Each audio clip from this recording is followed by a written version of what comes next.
बच्चों, इस वीडियो में आपका स्वागत है। पिछले वीडियो में हमने 19वीं शताब्दी के औद्योगिक और सामाजिक परिवर्तन के बारे में जाना। इस वीडियो में हम समाजवाद, उसके उदय के कारण और यूरोप में समाजवाद कैसे उभरा ये जानेंगे। दोस्तों, जैसा कि हम जानते हैं कि औद्योगिक क्रांति के दौरान मजदूरों की खराब हालत थी। उन्हें कम मजदूरी दी जाती थी और पूंजीपति मजदूरों का हर तरीके से शोषण करते थे। उस दौर में लोगों के जीवन स्तर को ऊपर उठाने और मजदूरों की सामाजिक और आर्थिक स्थिति को बेहतर बनाने के लिए कई विचारधाराएं सामने आई। समाजवाद उनमें से एक था और 19वीं सदी के मध्य तक इसने यूरोप में व्यापक तौर पर लोगों का ध्यान आकर्षित किया। दोस्तों, समाजवाद क्या है? रामसे मैकडोनल्ड के अनुसार समाजवाद का उद्देश्य समाज की सभी भौतिक आर्थिक शक्तियों पर लोगों का पूरा नियंत्रण है। दोस्तों, समाजवाद के बारे में बेहतर ढंग से समझने के लिए समाजवाद के कुछ बुनियादी सिद्धांतों के बारे में जानते हैं। समाजवादियों ने एक व्यक्ति के बजाय पूरे समाज को ज्यादा अधिकार दिए। वे पूंजीवाद के खिलाफ थे क्योंकि पूंजीपति मजदूरों के शोषण के लिए जिम्मेदार थे। वे निजी संपत्ति के भी खिलाफ थे और चाहते थे कि जमीन और उत्पादन के अन्य साधनों पर पूरे समाज का नियंत्रण हो।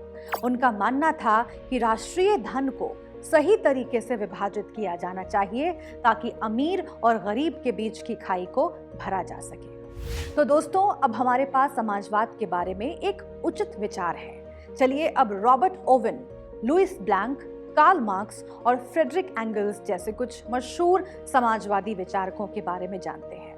रॉबर्ट ओवन एक कपड़ा निर्माता कंपनी के मालिक थे। वो सहकारिता की अवधारणा में विश्वास करते थे। उन्होंने अमेरिका के इंडियाना में न्यू हार्मनी नाम का एक सहकारी समुदाय बनाने की कोशिश की। दोस्तों, रॉबर्ट ओवन को ब्रिटिश समाजवाद का जनक भी कहा जाता है। हालांकि ऐसे कई समाजवादी थे जिन्होंने इस तथ्य का समर्थन किया कि सहकारी समितियों का निर्माण व्यक्तिगत पहल के जरिए व्यापक पैमाने पर नहीं किया जा सकता है। समाजवादी चाहते थे कि सहकारी समितियों का निर्माण सरकार करे।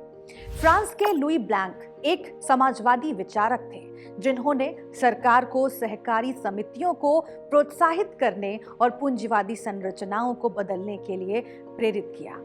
दोस्तों, ये सहकारी शब्द बार बार आ रहा है, लेकिन वास्तव में इसका क्या मतलब है? सहकारिता लोगों के उस समूह को कहते हैं जो एक साथ माल का उत्पादन करता है और समूह के सदस्यों को काम के अनुसार लाभ या मुनाफा देता है। जर्मनी के कार्ल मार्क्स समाजवाद के एक और कट्टर समर्थक थे।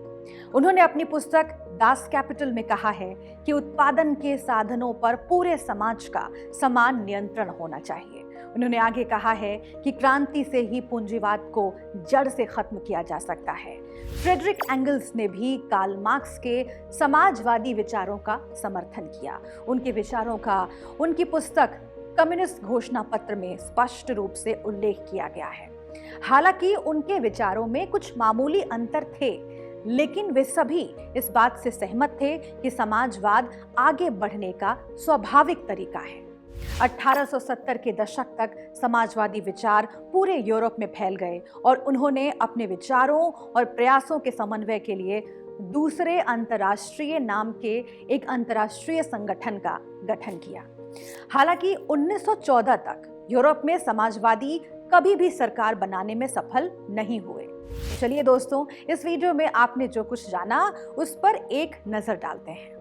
समाजवाद का उदय मानव जाति के इतिहास की एक घटना है। समाजवाद एक वर्ग विहीन समाज है जहां सभी को समानता और भाईचारे के आधार पर एकजुट किया जाता है।